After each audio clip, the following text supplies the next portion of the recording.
সহকর্মীদের তোপের মুখে শিল্পকলা একাডেমি থেকে বের হয়ে গেছেন প্রতিষ্ঠানটির পরিচালক অভিনেত্রী জ্যোতিকা জ্যোতি। মঙ্গলবার দুপুরে এমন ঘটনার শিকার হন তিনি। এদিন বেলা 12টার দিকে অফিসে প্রবেশ করেন জ্যোতি। সেখানে নতুন মহাপরিচালক সৈয়দ জামিল আহমেদের সঙ্গে দেখা করতে যান এই অভিনেত্রী। এরপর রুম থেকে বের হতেই সহকর্মীদের তোপের মুখে পড়েন। এক পর্যায়ে শিল্পকলা একাডেমি ত্যাগ করতে বাধ্য হন তিনি। ঘটনার পরপরই ফেসবুক লাইভে আসেন জ্যোতি। সেখানে কান্নায় ভেঙে পড়তে দেখা যায় তাকে। লাইভে এক পর্যায়ে তিনি প্রশ্ন রেখে বলেন, এই অপমান কি আমার প্রাপ্য ছিল? কোনো দলের সমর্থক ছিলাম বলে কি দেশটা আমার নয়? আমি তাহলে কোথায় যাব? লাইভের শুরুতেই জ্যোতি বলেন, আমাকে নিয়ে অনেকে চিন্তিত হয়ে পড়েছেন। আমি ঠিক আছি কিনা তা জানতে চাইছেন। তাদের উদ্দেশ্যে বলছি আমি ঠিক আছি, তবে মানসিকভাবে আমি একদমই ঠিক নেই। জানি না কতদিন লাগবে এসব কাটিয়ে উঠতে।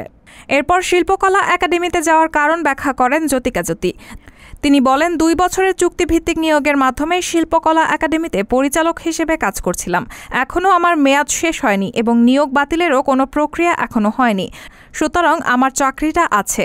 গত 2 মাস ধরে দেশে যা চলছে, তারপর থেকে শিল্পকলা একাডেমির অফিসের কাজ মোটামুটি বন্ধই বলা যায়।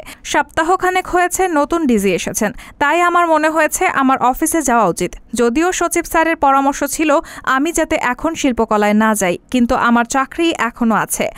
আমারও ভালো লাগছিল না, তাই গিয়েছিলাম। শিল্পকলা একাডেমিতে অবস্থানকালে সাংবাদিকদের অনেক ফোন কল পেয়েছেন। তা স্মরণ করে জ্যোতি বলেন, শিল্পকলায় যাওয়ার আধা ঘন্টার মধ্যে অনেক সাংবাদিক ফোন করে জানতে চাচ্ছিলেন আমার অবস্থা সম্পর্কে, কারণ তারা জানতে পেরেছেন আমাকে নাকি অবরুদ্ধ করে রাখা হয়েছে।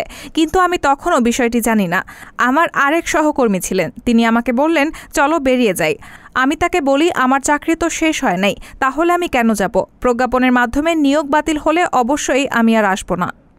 শিল্পকলা একাডেমির ডিজির সঙ্গে সাক্ষাতের কথা জানিয়ে জ্যোতিকা জ্যোতি বলেন, আমি যখন শিল্পকলায় যাই তখন ডিজি স্যার একটা মিটিংয়ে ছিলেন। এরপর উনি যখন বের হন তখন আমি ওনার সঙ্গে দেখা করার জন্য বের হই। বেরিয়ে দেখি শিল্পকলায় অনেক লোকজন, অনেকে চেঁচামেচি করছে। আমি ডিজি স্যারের সঙ্গে দেখা করলাম। স্যার বললেন, দেখেন এই অবস্থা, এর মধ্যে অফিসে কেন এসেছেন?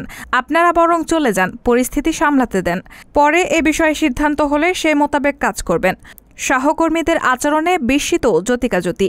তা জানিয়ে এই অভিনেত্রী বলেন, ডিজি স্যারের সঙ্গে কথা বলে লবিতে ফিরে উপস্থিত অন্যদের সঙ্গে কথা বলার চেষ্টা করলাম, কিন্তু ওনারা কোনো কথা বলবেন না। শুনতে পেলাম আরও লোকজন খবর দেওয়া হয়েছে, আমাদের আটকে রাখবে বা কিছু করবে। আমার খুব অবিশ্বাস্য লাগছিল, সবার মুখ অপরিচিত লাগছিল, কারণ এরাই আমার সহকর্মী ছিলেন। অফিসে জ্যোতিকা জ্যোতির ব্যক্তিগত জিনিসপত্র ছিল। চলে আসার সময় সেসব জিনিস নিয়ে আসেন, কিন্তু উপস্থিত সহকর্মীদের সেসব জিনিসপত্র দেখিয়ে তারপর শিল্পকলা একাডেমি থেকে বের হন জ্যোতি। এ বিষয়ে জ্যোতিকা জ্যোতি বলেন, লবি থেকে আমি আবার আমার অফিস রুমে ফিরে যাই, আমার জিনিসপত্র গোছাই। ওই সময়ে আমার জেদ হয়, আমার চাকরি থাকার পরও আমি কেন অফিস ছাড়ব? এরই মধ্যে অনেকে আমার দরজার সামনে জড়ো হয়। তখন আমার সঙ্গে সচিব স্যার ছিলেন। এরপর বের হওয়ার সময় আমার জিনিসপত্র দেখিয়ে আমি বের হয়ে আসি। এমন সময় কান্নায় ভেঙে পড়েন এই অভিনেত্রী। প্রশ্ন রেখে তিনি বলেন, এত বছর ধরে আমি অভিনয় করছি, কখনো দেশ ছেড়ে বাহিরে চলে যাওয়ার কথাও চিন্তা করিনি। তবুও এই অপমান কি আমার প্রাপ্য ছিল? কোনো দলের সমর্থক ছিলাম বলে কি দেশটা আমার নয়? আমি তাহলে কোথায় যাব? এই প্রশ্ন আপনাদের কাছে রেখে গেলাম। এদিকে জ্যোতিকা জ্যোতির ঘটনায় শিল্পকলা একাডেমির সিনিয়র ইন্সট্রাক্টর আইরিন পারভিন বলেন, তিনি অফিসে আসায় আমরা হতবাক হয়েছি। তিনি কিভাবে অফিসে আসেন? যিনি স্বৈরাচার সরকারের হয়ে কথা বলেছেন, যারা সরাসরি বৈষম্য বিরোধী আন্দোলনে শিক্ষার্থীদের উপরে হামলা করতে উৎসাহিত করেছেন, যারা রক্ত ঝরার জন্য দায়ী, তাদের আমরা সহকর্মী হিসেবে চাই না। রাহানা মুন, সবার কথা।